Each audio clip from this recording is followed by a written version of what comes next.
Alain, propos d'un Normand. De la boussole. Un gros navire, fort par la machine et la coque, est guidé et sauvé par deux petites choses bien fragiles.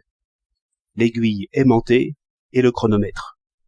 Aussi, quelle surveillance, quel soin de chaque jour, quel contrôle aussi, d'après des tables de correction péniblement établies. Ajoutons encore les ondes de la télégraphie sans fil, qui, apportant l'heure d'un certain lieu, permettent de contrôler le chronomètre encore mieux, et, par une longitude plus exacte, les indications de la boussole aussi. Il y a bien à expliquer dans tout cela, mais ce sera pour un autre jour. Aujourd'hui, c'est une comparaison que je fais. Notre jugement est notre seul guide, mais fragile aussi, sensible à mille actions, à la louange, au blâme, dépendant du milieu, du métier, de la fonction. Notre esprit est ce qu'il y a de plus flexible en nous, et de plus ferme aussi. C'est par là que nous sommes trompés, car à qui nous fier, sinon à notre propre jugement? Mais il est pourtant comme l'aiguille aimantée. Un morceau de fer changé de place la rend folle, ou comme le chronomètre dont il faut connaître le régime et les écarts, ou comme le récepteur de TSF qui permet d'entendre à des milliers de kilomètres. Oui, mais il faut l'accorder selon les ondes. Ainsi pour le jugement, que de soins et de surveillance, quel contrôle de chaque instant.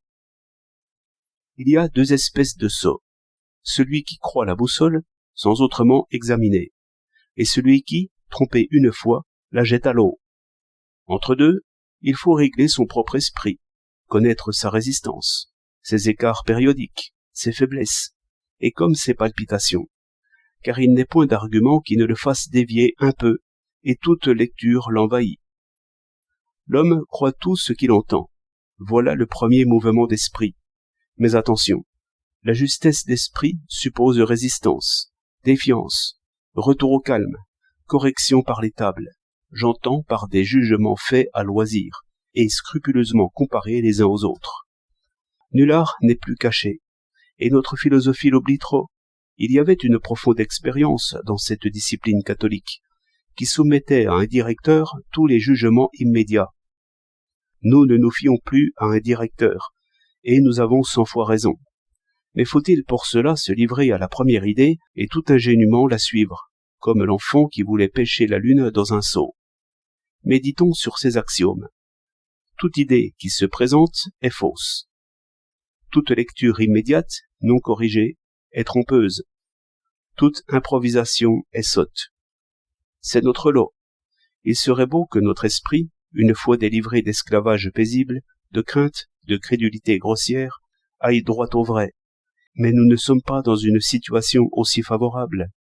Et l'idée fausse que pourrait donner la formation laïque, c'est qu'avec notre esprit, nous avons le vrai, comme, avec une montre, on aurait l'heure pour toujours. Mais point du tout. Gardons-nous de cette complaisance. Sachons corriger la boussole. Où vas-tu, gros navire? 18 février 1914.